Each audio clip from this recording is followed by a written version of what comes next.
하나님께서는 우리에게 이 성경에는 구약과 신약이 있죠. 이 구약과 신약의 언약의 말씀을 주셨습니다. 이 성경은 총 장수가 일일이 파고들어라 그래서 1189라고 기억하고 계시죠? 1189장. 1189장의 권수는 66권, 그죠?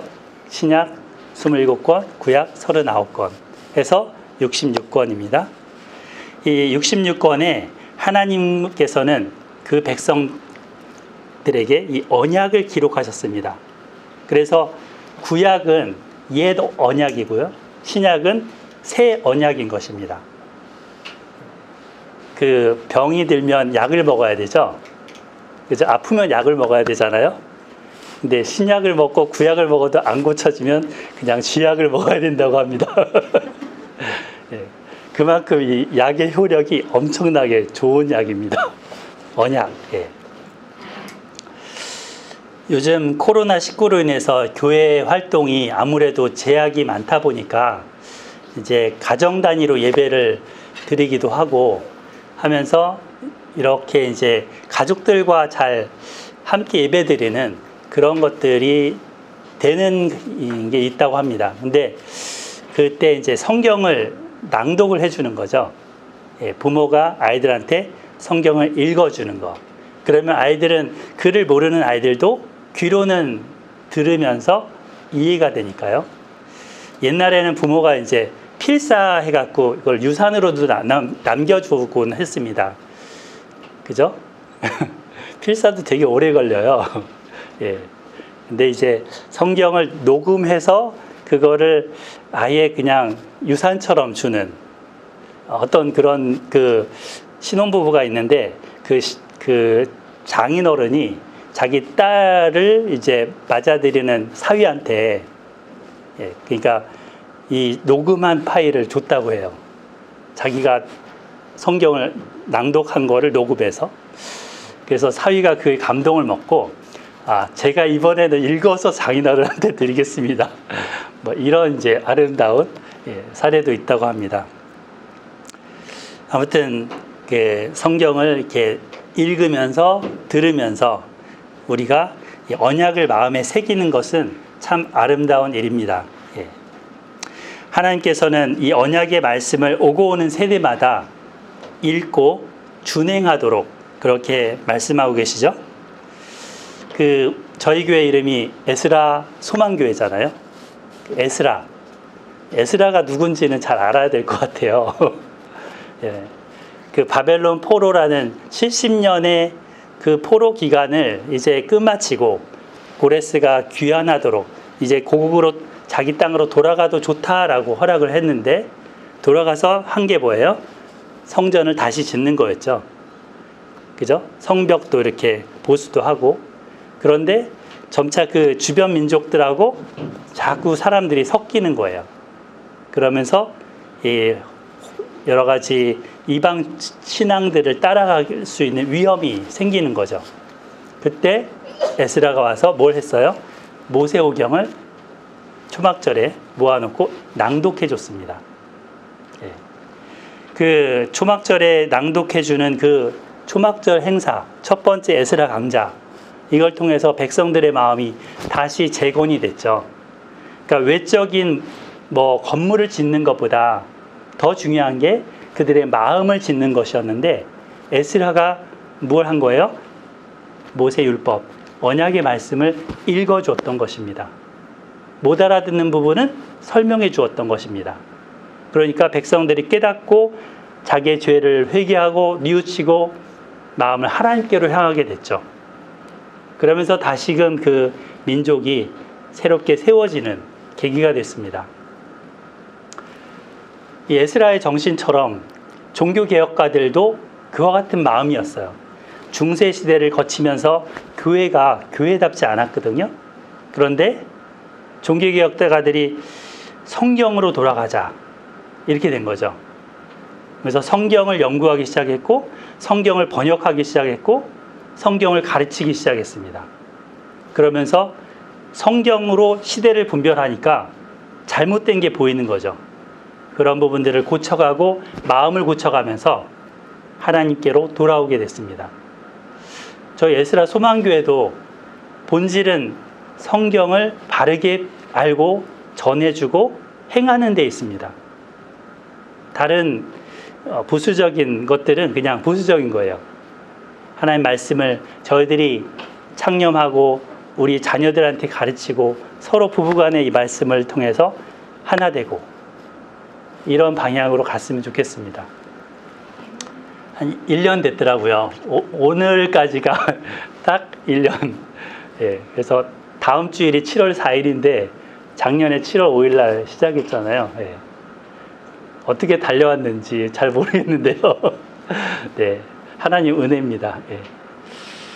그래서 교회, 에스라 소망교회 교회의 방향과 삶 이런 것들도 저도 한번 다시금 생각하게 되는 계기로 삼고자 합니다. 현대 교회는 참 온갖 프로그램이 굉장히 많습니다. 잡다합니다. 근데 정작 이 언약서는 집어 던졌습니다. 성경 공부를 해도 성경 공부 교재, 어떤 그 해석된 이런 내용들 가지고 공부를 할 뿐 본문은 잘 안 살펴보는 그런 게 많습니다. 또 귀에 달콤한 것들로 가득하다 보니까 이거 안 누르고 있네요. 예, 귀에 달콤한 것들만 가득하다 보니까 이제 사람들이 거기에 길들여지는 거죠. 쓴 소리들은 제껴버리고 귀로 튕겨버리고 단소리만 이렇게 받아들이고자 하는 그런 마음으로 돼버려서 어린아이 신앙에 머물러 버립니다. 영양실조가 걸린 어린아이처럼 돼버리는 거죠. 또 교회가 뒤에 이제 슬라이드 보시면 마치 벼랑 끝에 내몰려 있는 듯한 그런 모습의 교회가 돼버렸습니다. 예, 건물이 거의 벼랑 끝에서 떨어질 것 같은 모습이죠. 오늘날 우리가 이제 이렇게 되지 않으려면 살아갈 그 양식으로 이 언약서를 나의 양식으로 삼아야 됩니다. 일주일에 한 번 이렇게 예배 와서 듣는 것으로 만족해서는 안 되고 아침, 점심, 저녁은 먹잖아요. 뭐 요즘 뭐라 그러죠? 그 16시간 굶고 8시간 하는 다이어트를 하더라도 먹잖아요. 예, 영양식도 빠뜨리지 말고 먹어야 됩니다. 그래야지 우리 영혼이 비쩍 마르지 않습니다. 예. 우리가 이 말씀을 사랑하고 준행함으로 언약 백성답게 살아가기를 소망합니다. 예. 거의 설교 다 끝났네. 예. 자, 오늘 하나님께서는 이 언약식을 백성들과 맺습니다. 그래서 그 피뿌림의 언약식, 피를 통한 언약식을 맺으십니다. 앞에 보시면 이제 제 결혼식 사진을 하나 집어넣는데 그 27년 됐나요? 저인지도 모르겠죠. 너무 예. 그래서 굉장히 오래전 사진을 한번 갖고 왔습니다. 이 언약식 하면은 결혼식이 생각나잖아요. 2004년 1월 17일 저희 부부가 종로 5가에 있는 여전도회관에서 이제 이바울 목사님의 주례로 결혼식을 했습니다. 당시 선교단체에 있었기 때문에 여기 보시는 대로 후배들이죠. 후배들이 이렇게 축하 노래를 불러줬습니다. 굉장히 기억나시죠? 딴 사람 얘기가 아니잖아요. 예. 그래서 그때 이후로 아내와 저는 이제 한 마음이 되었습니다. 사실 이 결혼식이라는 하나의 예식 자체를 거쳤을 뿐인데 둘로 그냥 따로따로 살아갔던 남녀가 이 예식 한 번을 거치고 첫날 밤을 치르고 한 방에서 자면서 여태까지 이렇게 살아온 것입니다. 놀라운 결혼의 비밀을 경험하면서 살았습니다. 여러분들 가정 꾸리신 분들도 이 과정을 다 거쳤을 것입니다. 오늘 시내산에서는 하나님께서 그런 언약식을 맺는 겁니다. 하나님과 백성들 간에 하나 되는 언약식. 그 언약식이 피로 맺혀집니다. 그 전에는 감히 두려워서 가까이 하지 못했던 하나님. 하나님께서도 나한테 가까이 오면 니네 죽어. 이러면서 엄포를 냈던 그 하나님. 그 하나님과 백성이 이제 한 집에서 사는, 한 가정을 이루어서 평생에 동행하는 부부처럼 살게 됩니다. 이 언약식이 그 기점이 됩니다. 그래서 그 전에 먼저 신부는 뭘 해요? 우리 아들 결혼식 할 때 보니까 저기 강남에 좋은 데 가갖고 결혼 예식하기 전에 한 서너 시간 전에 꽃단장을 너무 열심히 하더라고요. 예, 화장하고 막 머리하고 하얀 드레스 입고 뭐 이렇게 완전 딴 사람처럼 탈바꿈을 하는 거죠. 예, 지금 이들도 그런 정결식을 가지게 됩니다. 근데 이 정결식은 뭐 분칠하고 막 여기저기 찍어 바르는 그런 정결식이 아니고요. 핏뿌림으로 되는 정결식입니다. 그들이 그동안 다른 사람에게 피 흘렸던 죄, 똑같은 그 피의 색깔로 누군가를 해치고 마음에 상처도 주고 피 흘리게 했던 그 죄들을 이제는 동물의 피로 씻는 그런 예식을 거치게 됩니다. 그래서 정결한 신부로 하나님 앞에 나와야 되는 거죠. 또 결혼식 하면 뭘 해요?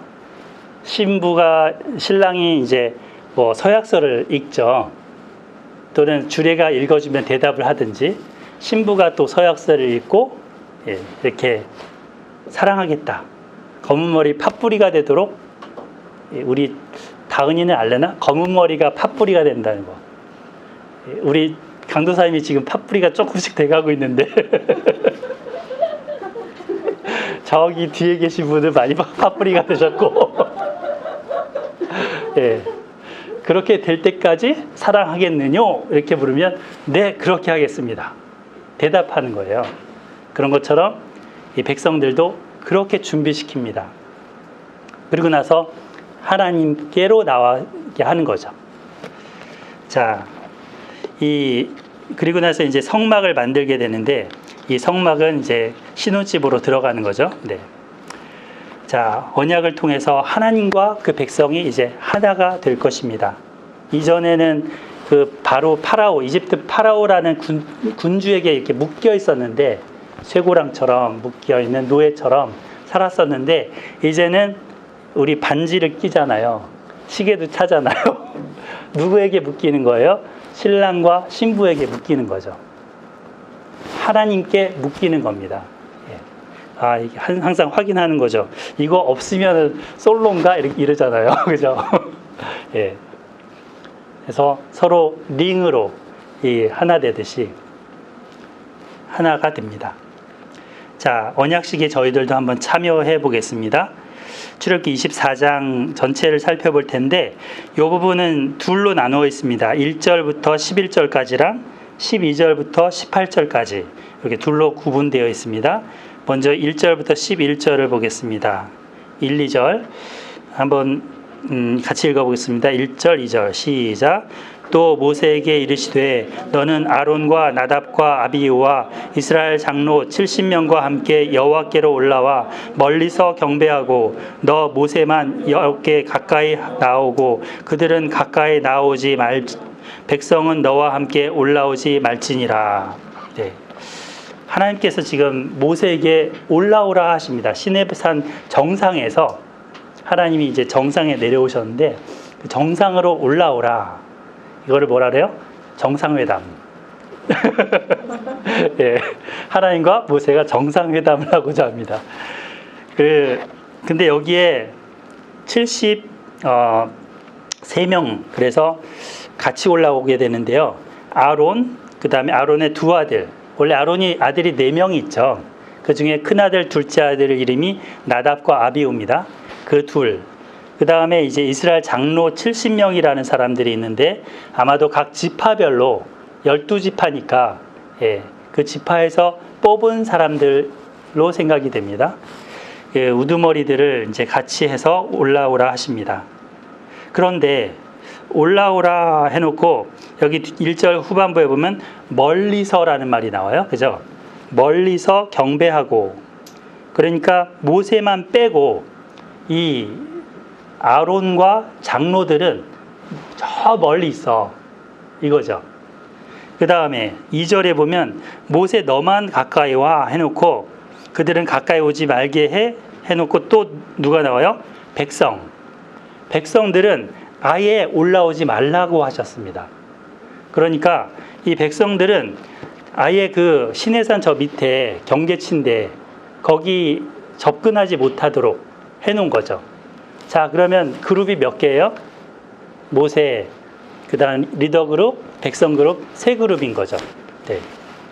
그래서 이렇게 하나님께서 구분을 해 놓으셨습니다. 예, 사실 이런 내용이 앞서도 있었어요. 우리 출애굽기 19장으로 한번 나가볼까요? 우리 십계명을 하느라고 한참 전에 읽었던 본문인데요. 19장 12절 찾아보겠습니다. 출애굽기 19장 12절. 앞으로 넘어가세요. 자, 너는 백성을 위하여 주위의 경계를 정하고 이르기를 너희는 삼가 산에 오르거나 그 경계를 침범하지 말지니 산을 침범하는 자는 반드시 죽임을 당할 것임이라. 그런 자에게는 손을 대지 말고 돌로 쳐 죽이거나 화살로 쏘아 죽여야 하리니 짐승이나 사람을 막론하고 살아남지 못하리라 하고 나팔을 길게 불거든 산 앞에 이를 것이니라 하라. 이렇게 하면서 백성들 올라오지 못하게 하셨죠. 자, 21절로 나아가 보겠습니다. 21절. 여호와께서 모세에게 이르시되 내려가서 백성을 경고하라. 백성이 밀고 들어와 나 여호와에게로 와서 보려고 하다가 많이 죽을까 하노라. 또 여호와께서 가까이 하는 제사장들에게 그 몸을 성결하게 하라. 나 여호와가 그들을 칠까 하노라. 모세가 여호와께 아뢰되 주께서 우리에게 명령하여 이르시기를 산주에 경계를 세워 산을 거룩하게 하라 하셨사온즉 백성이 신의 산에 오르지 못하리이다. 하나님께 안심시키고 있죠. 네. 그래서 이렇게 하면서 이제 이 뒤에 보면 25절 모세가 백성에게 내려가서 그들에게 알렸죠. 예, 올라오지 못하도록. 하나님은 계속 백성들이 올라오면 어떻게 한다? 친다 그랬어요. 그만큼 하나님의 거룩성이 백성들의 죄성을 가만히 두지 못하신다는 거예요. 함께 할 수가 없다는 거죠. 지금 언약식 전의 상황입니다. 내가 그들을 칠까 하노라. 자, 근데 이게 이제 보통 뒤에 보면은 성막의 구조하고 비슷합니다. 성막이 이제 지어질 건데 성막도 보면 이제 성막 주변으로 백성들이 둘러치고 있고요. 성막과 백성들 진 사이에 아론 지파가 더 이상 못 오게 막으면서 이렇게 장막을 쳤죠. 그리고 성막 자체에는 들어가면 뭐가 있어요? 뜰이 있죠. 뜰로 더 들어가면 이제 그 막이 있는 그 안으로 지성소, 성소가 있는데 성소 있고 그 다음에 지성소가 있습니다. 그러니까 모세 너만 들어와, 너만 올라와 했던 곳은 마치 이 성막에서 지성소하고 비슷한 겁니다. 그리고 제사장 이 아론하고 장로들만 왔던 거는 성소 영역까지 오는 겁니다. 뜰은 이제 백성들은 만약에 죄를 지으면 소나 양을 가지고 오잖아요. 번제단까지. 네, 그런 장소. 마치 이런 것처럼 어떤 구분을 시켜 놓으셨습니다. 그래서 가장 거룩한 곳과 덜 거룩한 곳으로 점차 배치를 해 놓으신 거죠. 그래서 거룩에도 이렇게 등급이 있다고 합니다. 그래서 구약 언약에 보면 사람도 등급을 나눠 놨어요. 이렇게 뒷장에 보시면 그 어떤 분이 제안을 해서 그려놓은 건데 사람이나 동물이나 공간이나 시간이나 다 이렇게 구분되어 있다고 합니다. 날도 모든 날이 다 똑같은 게 아니고 모든 날이 있는데 그 중에 안식일 절기가 좀 더 거룩하고 그 다음에 속죄일이라고 해서 1년 7월 10일 날, 예, 그날을 가장 거룩한 날로 레위기에는 기록해 놓고 있습니다. 그러니까 레위기의 이 거룩의 개념을 이와 같은 도표로 보여주고 있는 거죠. 장소도 그렇고요. 예. 그래서 이 지금 시내산이 마치 그런 형태로 지금 하나님이 예, 이루고 계시는 것입니다. 자, 근데 나중에 이제 구약의 제사장들, 이 레위인들이 또 아론과 그 아론의 아들들이 성소에 들어가잖아요. 대제사장은 지성소까지 들어가잖아요. 그죠? 지금은 너 멀리서 경배해 이렇게 했는데 그때는 하나님 앞까지 가는 거거든요. 어떻게 이럴 수 있었을까요? 피로 정결하게 된 이후에 가능합니다. 피로. 그래서 짐승의 피로 정결함을 받게 되면 하나님께로 가까이 나갈 수가 있었던 것입니다. 그전에는 하나님께서 칠까노라 이렇게 하시는 거죠. 자, 출애굽기 24장으로 돌아와 보겠습니다. 3절. 모세가 와서 여호와의 모든 말씀과 그 모든 율례를 백성에게 전하매 그들이 한 소리로 응답하여 이르되 여호와께서 말씀하신 모든 것을 우리가 준행하리이다. 지금 모세가 이제 하나님께로 갔다 왔는지 바로 한 절 사이에 벌써 왔어요. 그죠? 예, 가까이 와라 했는데 벌써 하나님 뵙고 왔나 봐요. 그죠? 3절에 보면 백성에게로 왔어요. 그리고 나서는 말씀을 전하는데 이 말씀은 어떤 말씀들일까요? 우리 그동안 20장 뭐가 있었어요? 십계명. 20장 그 뒷부분부터 뭐가 있었냐면 규례들이 있었죠. 그래서 그거를 이제 법규라고 했는데 22절부터 우리 23장까지 20장 22절부터 23장까지 여러 가지 법규들이 있었어요. 다음 한번 보여주시면 저쪽 왼쪽에 저 리스트를 목록을 써놨죠. 10계명과 그 10계명에 관련된 여러 가지 법규들 배웠잖아요. 예, 종에 대한 거, 예를 들어 폭력 사태가 일어나면 그거에 대한 배상하는 거, 그리고 뭐 속이거나 거짓말하지 말라, 뭐 이런 얘기도 하셨고, 그죠? 남녀간의 문제, 이런 세세한 것을 다 다루셨는데 그걸 누구한테만 들려주셨어요? 모세에게만 들려주셨잖아요. 10계명은 전체 백성들한테 다 듣게 해주셨고 이 뒷부분은 모세에게만 하신 거예요. 지금 백성들은 몰라요. 못 들었어요. 그래서 모세가 듣고 알려달라고 그랬잖아요. 우리가 두렵다고 백성들이 10계명 듣고 나서는. 예. 그래서 지금 이제 그거를 알려주는 겁니다. 지금 요 3절에서 우리 몇 주 동안 한 부분을 3절에서 읽어준 겁니다. 읽어주고 나서 또 뒤에 보면 모세가 기록했다 그랬죠. 다 기록한 게 아니고 이 부분을 기록한 겁니다. 그러니까 우리가 갖고 있는 이 성경의 이 20장부터 우리 23장까지의 내용이 언제 기록된 거예요? 지금 요때 기록된 거예요. 요때 기록되고 그 다음에 기록을 했으면 딱 덮어놓지 않아요. 덮어놓지 않고 이 뒤에 제단을 쌓고 제사를 드린 다음에 또 읽어주게 됩니다. 그거를 읽어줄 때 뭐라고 하냐면 언약서라고 합니다. 언약서. 자, 7절 한번 보실까요? 같이 읽어봐요. 시작. 언약서를 가져다가 백성에게 낭독하여 듣게 하니 그들이 이르되 여호와의 모든 말씀을 우리가 준행하리이다. 네. 우리 3절하고 7절하고 사실 똑같은 거예요. 근데 중간에 뭐가 있어요? 모세가 그거를 기록합니다. 그래서 기록한 거를 읽어주는 거랑 그 앞에는 기억한 거를 읽어주는 거랑 다른 거죠. 예. 내용은 똑같을 수 있어요. 자, 근데 이제 백성들의 반응도 보면 3절에 여호와께서 말씀하신 모든 것을 우리가 준행하리이다. I will do 하잖아요. 제가 하겠습니다. 하잖아요. 7절에도 똑같이 준행하리이다 했죠. 한글 성경은 똑같아요. 근데 원문 성경이나 영어 성경은 달라요. 자, 여기 제가 써놨죠. 여기 ESV를 써놨는데 앞에는 I will do, 뒤에는 뭐가 더 붙어요? I will be obedient. 제가 순종하겠습니다. 제가 행하겠습니다. 그리고 제가 순종하겠습니다. 좀 더 적극적이지 않아요? 적극적이고 뭔가 듣겠다라는 그 마음이 더 절절하지 않습니까? 예. 이게 한글 성경만 보면 이런 어려움이 있으니까 여러 번역본을 같이 보시는 게 좋습니다. 자, 그래서 모세가 이제 중보의 입장이 돼서 이렇게 하나님과 백성 사이를 이어주는 역할을 합니다. 여러분들 이 말씀 잘 듣고 지키세요 했더니 지킬게요.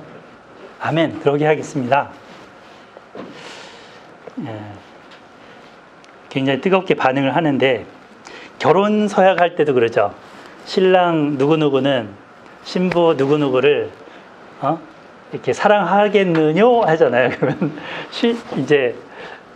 신랑이 뭐라 그래요? 네! 이렇게 대답하잖아요.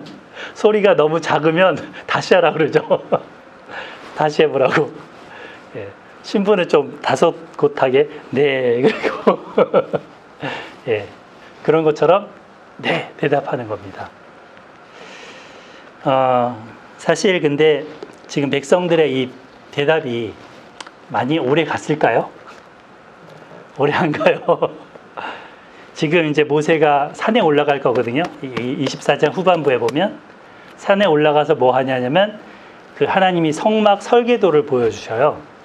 그 성막 설계도를 꼼꼼하게 치수까지, 색깔까지, 크기까지 다 알려주십니다. 그거를 이제 다 기억하고 받아서 기록해 놓은 다음에 이제 십계명 돌판을 받아갖고 내려오는데 그 내려오는 장면이 이제 31장에 시작이 돼요. 32장에. 그 32장에 이제 금송아지 만드는 게 나오잖아요. 그러니까 모세가 딱 안 보여지니까 사람을 의존하는 신앙이 이런 거죠. 하나님을 믿는 신앙이 아니라 사람을 의존하는 신앙인 거예요. 그 사람이 있을 때는 잘하는 것 같은데 영적 리더가 없으니까 이게 다른 데로 가버리는 거죠. 그래서 이들은 또 이제 준행하리이다 이렇게 대답했는데 없어지니까 사람이 없어지니까 자기 마음대로 방종하는 겁니다. 이래서는 안 되겠죠. 예. 자, 그래서 우리도 사실 그럴 때가 많습니다. 당장에는 들을 때는 다 지킬 수 있을 것 같고 다 그렇게 할 수 있을 것 같은데 정작 딱 이제 교회 밖을 나가서 세상 속에 이제 살면서 보면 쉽게 휩쓸리죠. 마음이 내 마음 나도 나를 잘 몰라 뭐 이러면서 예. 하나님께서 도와주셔야 됩니다. 사람을 의존하는 신앙이 아니라 목사님 의존하는 신앙이 아니라 하나님 믿는 신앙으로 예수 그리스도를 믿고 그분을 왕으로 섬기는 신앙으로 살아야 됩니다. 자, 이제 그래도 하여튼 대답은 어떻게 해야 돼요? 지금은 네 해야죠. 만약에 여기서 아니요 하면 이제 언약식이 안 이루어져요. 그렇죠? 예. 자, 24장 4절 읽어보겠습니다. 4절 시작. 모세가 여호와의 모든 말씀을 기록하고 이른 아침에 일어나 산 아래에 제단을 쌓고 이스라엘 12지파대로 12기둥을 세우고 모세가 하나님 말씀을 기록했다고 했죠. 그리고 나서는 이제 제단을 쌓고 제사 준비를 했고 12지파의 개수대로 12개의 기둥을 세워놨습니다. 여기 보시면 기둥 보이시나요? 뒤에? 이런 기둥들을 세워놓고 이제 이것을 되게 중요한 행사로 중요한 기념물로 이렇게 하는 거죠. 그래서 성경에서는 12이라는 숫자가 되게 중요한 숫자죠. 12가 되게 중요한 숫자예요. 자, 3은 어떤 의미가 있을까요? 성부, 성자, 성령, 하나님. 4는 동서남북? 동서남북 땅을 의미하고 백성들을 의미할 수도 있겠죠. 자, 얘랑 곱하면 어떻게 돼요? 4, 3, 12. 12이잖아요. 이걸 완전수라 그래요. 그래서 이 12가 되게 중요하고 더하면 7이죠. 럭키 세븐. 이거 완전수라 그래. 7도. 그래서 여기 12개의 기둥을 세웁니다. 자, 어떻게 언약을 맺는지 더 보겠습니다. 5절. 이스라엘 자손의 청년들을 보내어 여호와께 소로 번제와 화목제를 드리게 하고, 여기 한글 성경에는 소 한 마리처럼 써 있죠. 소로 이렇게 돼 있으니까. 그런데 이게 세번역 이런 데 보면 숫송아지들로 이렇게 돼 있어요. 복수가 돼 있어요. 숫송아지들로. 그러니까 여러 마리로 번제와 화목제를 드리게 했습니다. 이 청년들은 누굴까요? 아마도 아론의 두 아들을 포함하고 있지 않을까 싶습니다. 그때는 힘께나 쓰는 청년들이었겠죠. 우리 주한이도 좀 크면 청년이 이렇게 힘쓸까? 예? 그러겠죠? 네. 그래서 이들이 이제 막 힘을 써서 송아지를 끌고 와서 잡아요. 그걸 칼로 잡고 이제 각을 뜨고 완전히 사지를 다 자르고 배를 가르고 내장을 꺼내고 이렇게 해서 이제 번제단 위에다가 제단 위에다 올려놓고 불을 지펴서 번제를 드리는 겁니다. 이 번제는 남는 것 없이 다 태워 올리는 거예요. 그러니까 헌신의 의미가 있죠. 모든 걸 드리는, 하나님께 모든 걸 드리는. 그 다음에 화목제는 뭐냐면 이거는 일부는 하나님께 드리지만 거의 대부분의 고기는 나눠 먹는 거예요. 그러니까 서로 화목하는 의미가 있는 거죠. 오늘 떡을 사왔는데 화목제로 여러분들 드리겠습니다. 그래서 이렇게 화평하게 관계를 맺는 그런 제사를 드리는 겁니다. 아마도 각 지파별로 12마리 정도씩 했으면 몇 마리가 죽었을까요? 최소한. 계산 빨리 돌려보면 12마리, 24마리. 송아지나 소 한 24마리가 죽었다 쳐봐요. 한 마리에게서도 피가 많이 쏟아지죠. 그렇죠? 24마리에게서 피를 받아보세요. 엄청난 피가 이 양동이에 담기겠죠. 그거를 모세는 이제 그 피를 반은 여러 양푼에 담고, 여러 개의 양푼이라고 했어요. 여러 양푼에 담고 그 반은 제단에 뿌렸습니다. 제단에 뿌리는 의미는 하나님께 뿌려드리는 거죠. 하나님께도 뿌려드리는 거예요. 그리고 이 반은 어떻게 할까요? 자, 조금 있다가 그거를 합니다. 우선 그 반을 처리하기 전에 7절에 보면 뭘 하시죠? 모세가 언약서를 가져다가 백성들에게 낭독하여 듣게 합니다. 이때 장로들이 이제 또 백성들이 우렁차게 대답하죠. 우리가 준행하리이다. 우리가 행하고 순종하겠습니다. 자, 그리고 나서 이후에 8절 같이 읽어봐요. 시작. 모세가 그 피를 가지고 백성에게 뿌리며 이르되 이는 여호와께서 이 모든 말씀에 대하여 너희와 세우신 언약의 피니라. 여기 별표 5개. 이 8절은 거의 요절이라고도 할 수 있는 중요한 말씀이에요. 자, 이 피를 가지고 백성에게 어떻게 했다? 뿌렸대요. 자, 물을 이렇게 뿌려도 이 물을 뿌려도 옷 버린다고 싫어하잖아요. 피가 무슨 색이에요? 빨간색. 여기 보세요. 이 사람이 양동이로 여기 피를 뿌리는데 어디 영화 장면인가 봐요. 완전히 시뻘겋게 지금 되는 거죠. 그죠? 피로 피범벅을 하는 겁니다. 조금 여기는 좀 점잖게 뿌렸잖아요. 이렇게 뭔가. 근데 여기는 완전히 뒤집어 씌우듯이 피를 뿌립니다. 피 뿌림. 조금 약간 잔인하죠. 네. 지금 소피잖아요. 소피. 예.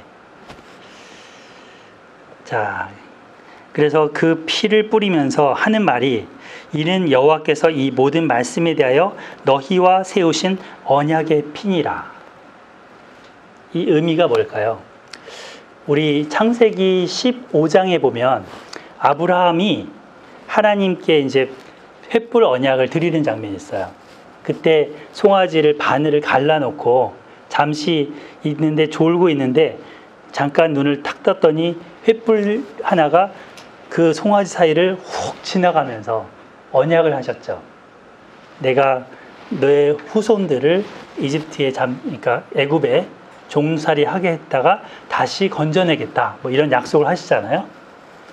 반드시 이루겠다 하는 말씀을 그걸로 하시는데 하나님이 지나가시는 거예요. 원래는 고대 이 언약이라는 거는 원래 이게 언약을 맺다가 아니고요. 그 가르다라는 의미가 있어요. 가르다. 이렇게 찢다. 그래서 소도 보면은 이렇게 반으로 뒷장 한번 넘어가 보시면 이 앞인가요? 그 송아지가 이렇게 갈라져서 반쪽이 이렇게 되거든요. 저 사람처럼 갈라놨잖아요. 그죠? 그 사이를 지나가는 거예요. 서로. 그래서 네가 이 언약을 안 지키면 이것처럼 될 것이고 내가 안 지키면 이것처럼 될 것이다 라는 게 그 언약인 거예요. 피로 맺는 언약인 거죠. 자, 지금 피를 누구한테 제단에 뿌리면서 하나님께서 안 지키시면 이 언약을 하나님께서 피 뿌리면서 죽을 것이고 백성들한테 뿌렸잖아요. 니네가 이걸 안 지키면 니네가 이렇게 된다는 거죠. 이 송아지가 죽는 것처럼 된다는 거죠. 뭘 안 지키면? 언약서를 읽어줬잖아요. 십계명을 비롯한 이 언약의 말씀을 죽음을 각오하고 지키라는 거죠. 그러면 하나님도 죽음을 각오하고 너희들을 보호하고 너희들을 인도하고 너희에게 그 땅을 줄 것이다. 이렇게 말씀을 하는 겁니다. 결혼식 하면은 굉장히 낭만적이고 되게 밝고 기쁘고 이런 것만 주로 생각하는데 이 언약식이 굉장히 비장하죠. 사실 결혼식도 비장한 겁니다.